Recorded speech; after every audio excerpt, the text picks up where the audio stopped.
Fala galera, vocês estão bom? Bom demais. Voltando aqui com os vídeos, né? Agora eu acho que está com uma qualidade um pouco melhor na gravação. Troquei de webcam porque aquela outra já não tinha qualidade suficiente para poder subir no YouTube alguns vídeos e tudo mais. E agora eu quero que vocês, se vocês gostarem, deem um feedback sobre essa câmera nova 4K, baratinha no Mercado Livre. Tô testando aqui agora, no trabalho funcionou muito bem. E também agora para os vídeos, né? Quero dar uma olhada aqui com vocês junto com a filosofia de Nietzsche, explicada pelo professor Clóvis de Barros, né? O mundo é regido pelos fracos. A gente vai entender um pouco sobre a ideia do Nietzsche entre forças ativas e reativas nessa aula com o professor Clóvis, que está no canal Comedor de Miojo, que é um nome bem vagabundo, mas é um, é um canal aqui do YouTube. Eu vou deixar na descrição o link do vídeo e a gente vai aprender um pouco com o professor Clóvis de Barros. Mas antes disso, queria falar para vocês sobre as camisetas da Brook, né? A camiseta oversized, tem algumas cores, tem preto, tem azul, tem marrom e a gente tem verde. Para você quer treinar no estilo, com um tecido diferenciado e com uma estampa também diferenciada, acesse o site na descrição, usebrook.com. E do professor Clóvis de Barros tem uma indicação deste livro sensacional para quem já tentou ler a Ilíada e a Odisseia. É um pouco complicado porque são poemas do grego antigo, então é um pouco complexo, e nesse livro aqui ele faz uma boa explicação entre tanto a Ilíada, né, que é as aventuras não, a treta entre gregos e troianos, né, que tem Aquiles, Zeus na parada, tem Paris, tem Heitor, o domador de cavalos, tem tudo. E a Odisseia, que é o retorno de Ulisses, né, o Odisseu, que foi quem fez o cavalo de Troia, até a sua terra em Ítaca. Muito bom, deixa a recomendação para quem quiser ler. Então, bora pro vídeo. Entenda isso, é preciso que você entenda que Nietzsche, quando fala do mundo da vida, divide o mundo da vida em dois tipos de força: ativas e reativas. Não há pessoas ativas e reativas, há forças ativas e reativas. E nós somos regidos pelos dois tipos. Ora, predomina em nós forças ativas, ora, predomina em nós forças reativas. Somos regidos mais por forças ativas quando a nossa conduta revela as nossas pulsões, a nossa força vital. Se você quiser chamar isso de dinamis, como chamava Aristóteles, ótimo, desde que você entenda que a dinamis de Aristóteles é plugada num universo ordenado e a dinamis de Nietzsche é totalmente caótica, é totalmente imprevisível. Então eu repito, força ativa é força que move a partir da pulsão de quem age. E força reativa? Essa não. A força reativa, ela só existe como reação à ativa. Portanto, quem é movido por uma força reativa, na verdade, age porque o outro agiu. Age para se opor, age para se contrapor, age para enfrentar, age para obstruir, age, portanto, em última instância, para anular o desejo que é do outro. Então vou dar uma pausa aqui para perguntar para você. Você acha que você tem a força ativa ou força reativa mais no seu dia a dia? Não sei se você já percebeu, já que quando você tem uma ideia, chega todo empolgado, vou fazer isso, não sei o que, quero fazer aquilo e quero empreender, quero estudar aquilo e tal. Sempre tem alguém com a porra da força negativa, velho. Sempre tem alguém para tentar te desfazer da ideia que você teve. É um saco do caralho, mas você tem que mesmo assim fazer o que você se propôs a fazer. Ou você é da ativa que vai e faz, ou você é da reativa que só fica impedindo os outros e criando empecilhos para o sonho da outra pessoa.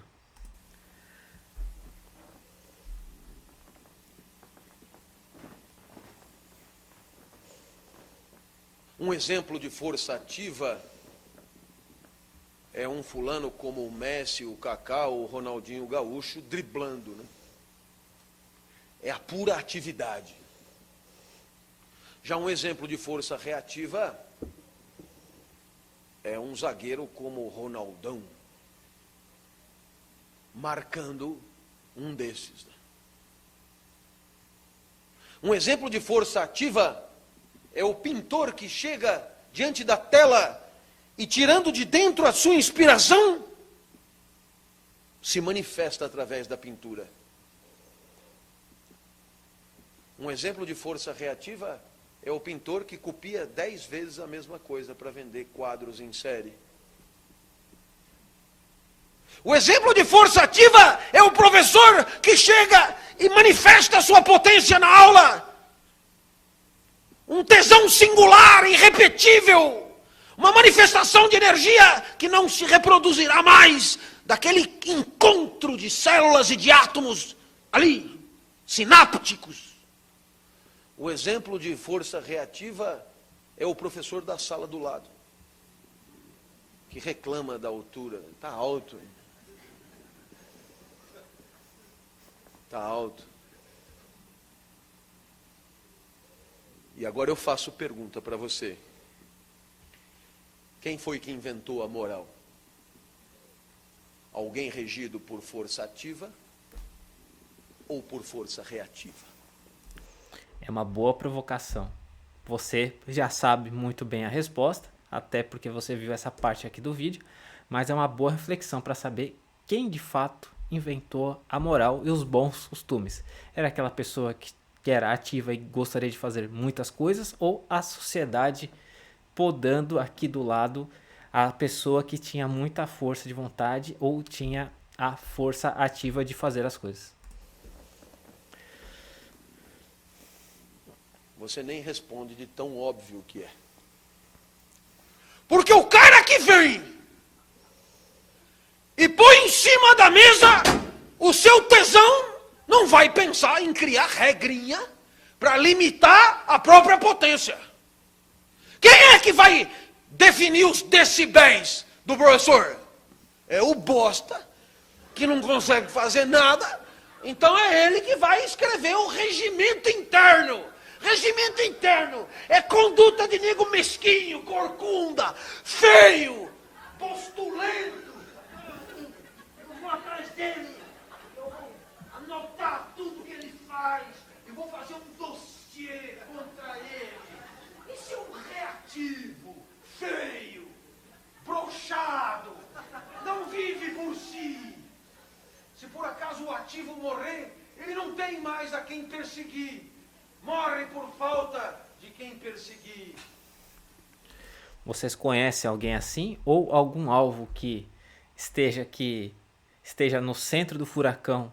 E se aquela pessoa não existir mais, as pessoas em volta que estão ali tentando derrubar aquela pessoa não terão mais o que fazer, porque ou terão que trabalhar, ou terão perdido todo o seu trabalho em prol de derrubar a pessoa.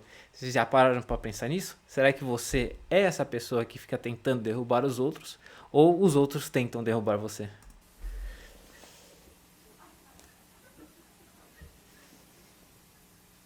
Professor, tem tudo isso mesmo? Tem.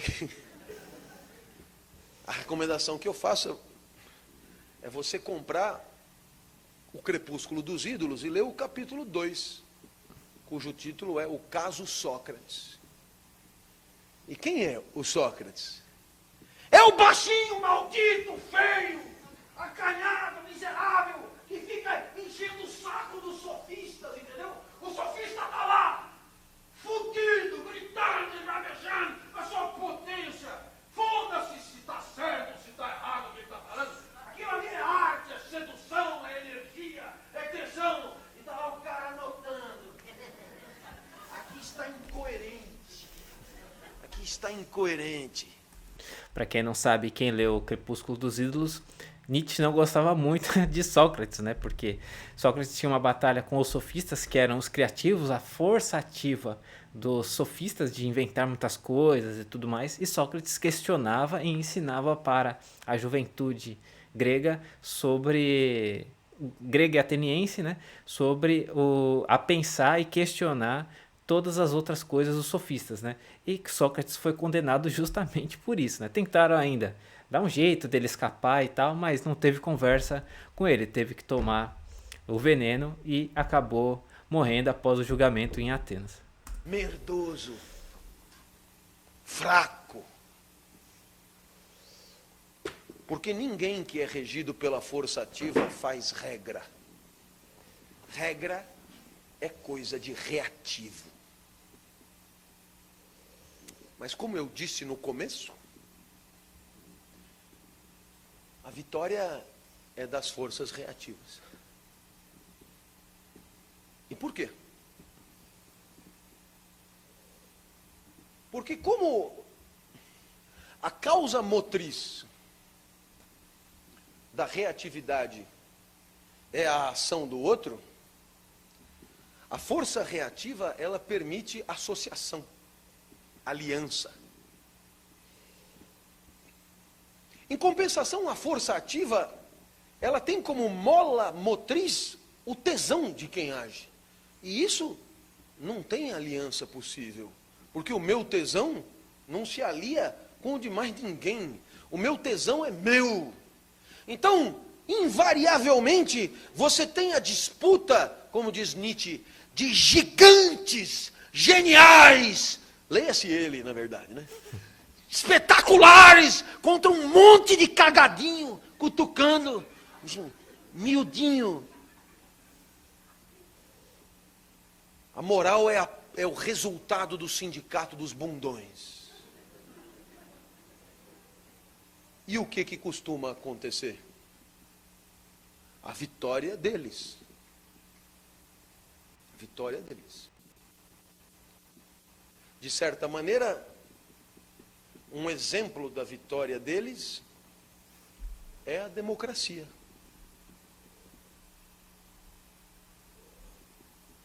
A quem poderia interessar que nós fôssemos considerados todos iguais e cada voto vale um? A quem poderia interessar? Me diz. Quem é que poderia ficar contente em saber que vale um igual a todo mundo? Quem sabe que vale menos de um. Porque com essa igualada e com essa passada de régua, subiu.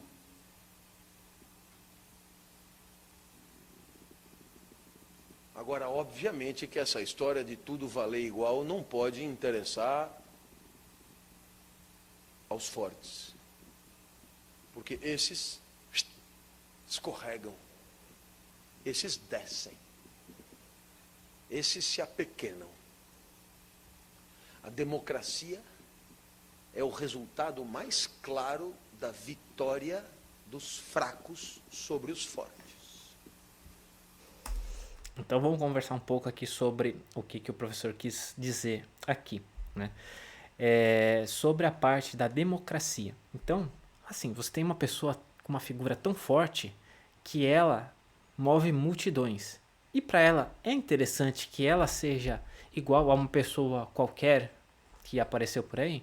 Não, porque ela teve seus méritos estudando, seus méritos fazendo várias coisas, sendo um cara de alto nível, uma pessoa, uma mulher de alto nível, e não para ser comparado ou ter o mesmo valor que uma pessoa que nunca fez nada disso, né?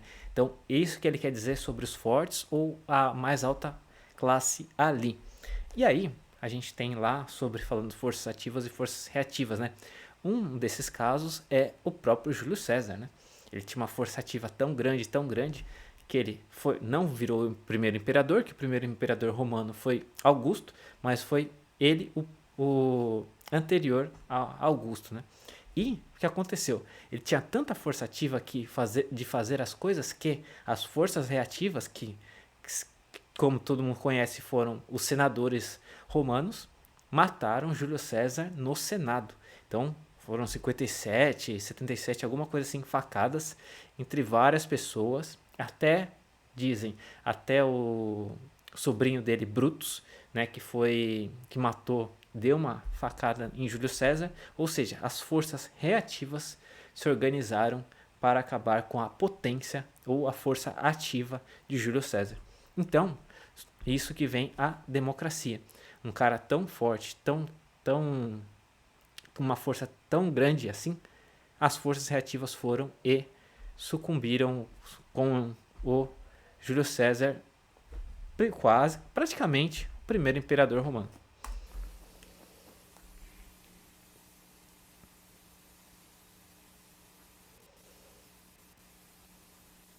De certa maneira, junto com a democracia, um outro exemplo de triunfo da reatividade é o apogeu do espírito científico. E por quê?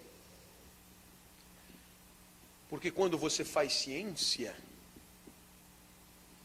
você aplica métodos a objetos.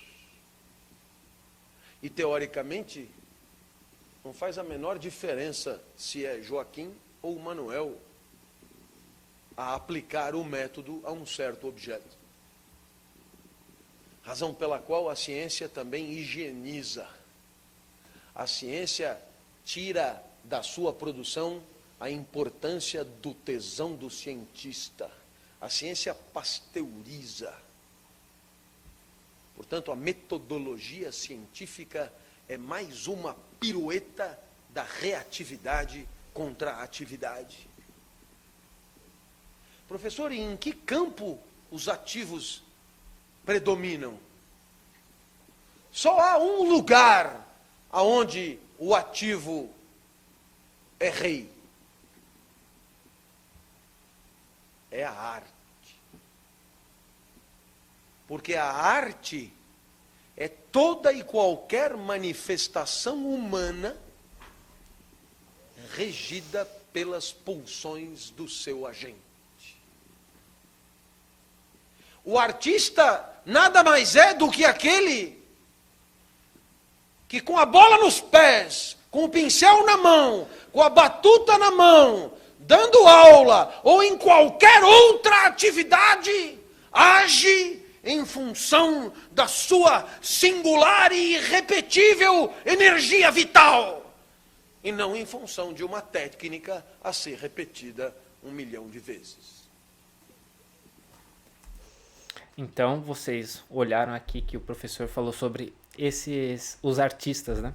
Então, são os jogadores de futebol que também desempenham uma arte, que são criativos, como Messi, Neymar, Cristiano Ronaldo, que eles inventam e não se repetem várias vezes a mesma coisa, como uma cópia, né? As pessoas reativas são aquelas pessoas que copiam. Pessoas ativas são aquelas pessoas que criam. E para finalizar aqui nosso vídeo, queria falar sobre como você deve se comportar quanto a isso, né? Porque as pessoas vão tentar te desmotivar, tentar te frustrar nas suas ideias, né? E o que é mais fácil, né? Você encontrar alguém que queira a mesma coisa que você, ou encontrar alguém que não queira a mesma coisa que você. Por exemplo, assim, você tem um sonho de construir uma empresa. Quantas pessoas têm esse sonho de construir uma empresa sobre X? Pouquíssimas. Agora você consegue encontrar quantas pessoas não querem ficar pobres. Isso você encontra muito. E então a probabilidade de união entre esse segundo grupo é muito mais forte. Então, sempre que você for pensar em criar alguma coisa, ser a força criativa ou ser o artista da sua própria vida, pense nisso. As pessoas tentarão, os fatores aleatórios, externos, economia, vão tentar te desmotivar a fazer o que você tinha que fazer. Mas, como você aprendeu aqui na aula, faça do mesmo jeito, porque você não vai encontrar ninguém com o seu mesmo tesão. Fechou? Um abraço, não se esqueçam dos links na descrição, usebrook.com e tamo junto.